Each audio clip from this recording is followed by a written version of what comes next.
all sounds a lot of fun, Lorraine, as always in your life. And that's what peers need. That's what I need, a bit of Lorraine fun in my life. Good luck with your show. It's the incredible image that few can forget. Patrick Hutchinson carrying an injured white demonstrator to safety during violent clashes in London on Saturday. Well, the heroic act has now been seen around the world with people including American civil rights activist Reverend Al Sharpton had this to say about Patrick on last night's Channel 4 News. This man reminded me of what Mahatma Gandhi said: we must become the change we seek. That man, Patrick, did more to show the public of the values and moral outrage at his highest level than any of us could have done with a speech. And I respect him greatly. And I hope next time I'm in England, I can meet him. Well, I'm sure we can help make that happen, because Patrick Hutchinson joins us now from Croydon, along with his friends Jermaine Facey, Pierre Noah, Chris Otakito, and Lee Russell. Good morning to all of you. And Patrick, pretty extraordinary to hear somebody of the magnitude of Reverend Al Sharpton saying that about you. Yes, good morning, Piers. Some of the members of my family had passed the messages on. They'd heard it over the internet, and I thought they were all kidding. But yeah, it's nice to hear things said about you by someone that are holding such high esteem. And he was referencing the fact that to make change happen, you got to lead. You got to do stuff which actually does change people's perception. That image of you, which has gone around the world, is one of those moments, I think, where you went to save the life of somebody who we assume, we haven't interviewed him separately, but we assume would be diametrically opposed to much of what you stand for. Yeah, it's one of those things. I've been asked questions many times about all of that, and you know what happened instinctively on the day, and we all took action that needed to be taken. Everything else has come because of that. You went up to London on that day, the protest, because you wanted to intervene in some way, keep the peace in some way.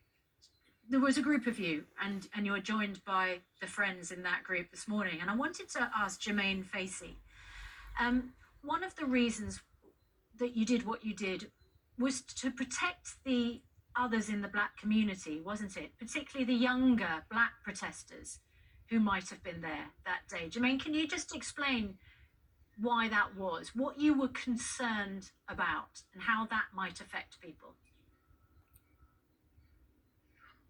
Hi, good morning. It literally went back from when the day of the protest, when the lady got knocked off the horse when she ran into the actual traffic lights, and I stood there. I was literally there at that day, standing with my push bike underneath a tree, watching what's going on. I saw little kids, young children, probably out there for their first ever protest, and they have experienced probably about 8 horses charging down at them. Little kids, young children, and then riot police dressed up, running out aggressively, kettling them in a corner. As a big man, I was looking around and I'm thinking, where are all the fathers, the uncles? Where are, it doesn't matter what colour the fathers and uncles are, but where are they? I didn't see them at that time. You know, not as much as they should be. There's loads of young kids. So I made a shout out on Instagram and Facebook, on my Instagram and my Facebook, that I want to see. After I found out what was going on, was it's been cancelled, and this guy they call Tommy Robinson made these terrorist requests. I call it. Our kids was going to be vulnerable out there, and we needed our big people to be out there to actually oversee and make sure they can protest if they want to protest. Well, thank God you were there, because you guys, there's no question, I don't think now, that you guys saved this man's life. Pierre Noah, you think there was a 100% chance that he was going to die in front of your eyes, and you decided as a group to save this man. Why was it so important to you to do that?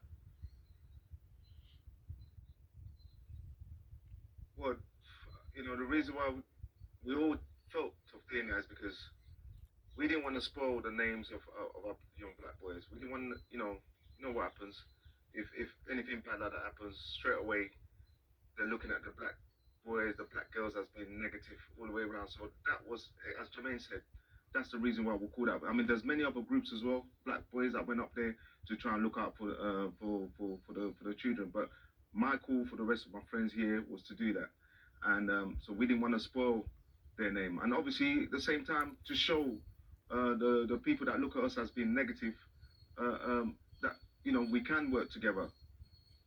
And Chris, That's basically it. Chris Odukido, you've referenced the fact that this stuff has been going on, racism and all the side effects from that around the world have been going on for centuries. But social media is now shining a unique light on this stuff. We are outraged about George Floyd because somebody captured it on their camera phone. That wouldn't have happened 20 years ago.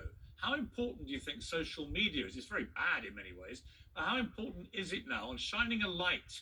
So many of these racism stories we've seen in the last few weeks and months have come from people's camera phones. That's a great question, Piers, and thanks for asking it, both yourself and Susan. I think yourselves, Piers, Susan, anybody reporting, all the newspapers and all of the reports that have come down to speak to us, you all have a massive responsibility on your hands right now. The opportunity for change literally is in your hands as well. As you said a couple of years back, a couple of years ago, the things that are happening right now and going live on air, there's so many unsung stories of people who have been heroes as well, people who have suffered, people who have not had a voice. I think we're blessed to be in a time where you can capture it. But now that we can capture it on TV and now we are seeing and it is present to everyone, it's even more of a weight on everybody's shoulders to use that information and use that knowledge and awareness and use do it. the right I think thing use with it. It's a choice that you Right. have to make. And to use it powerfully, Lee Russell, you say that you hope it's a step closer to equality. We need to be not just reactive as a society, particularly a country that remains predominantly white like England, for example. We need to not just react to these stories when they happen and say how outrageous it is, and then within a week get on with our lives.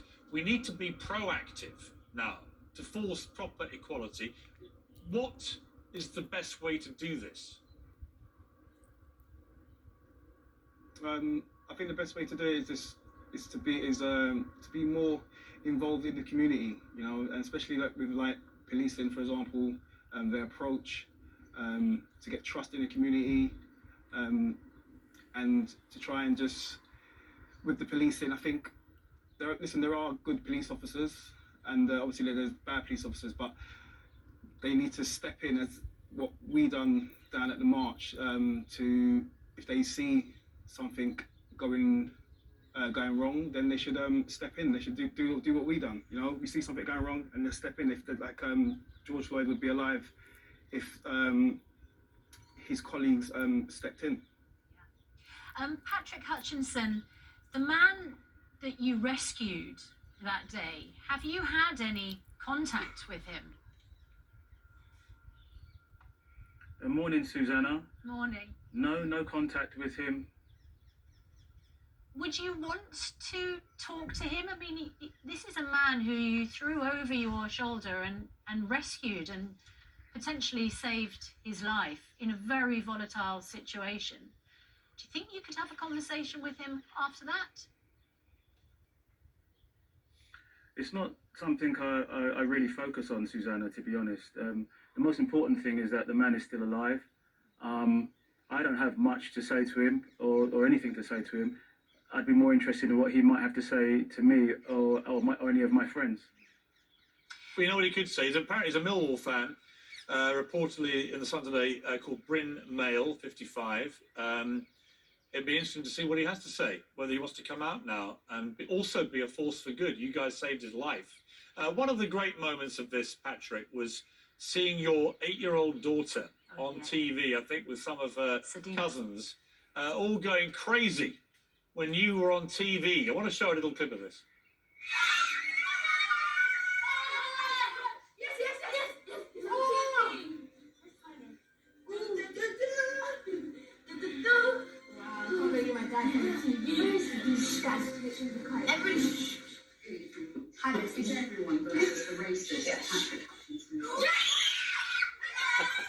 I mean, I've seen rock stars get less attention than this, Patrick. You've become a sort of symbol because you were the dominant person in the picture, which went around the world. You've become a symbol, I think, for many people of hope, of unity, of humanity.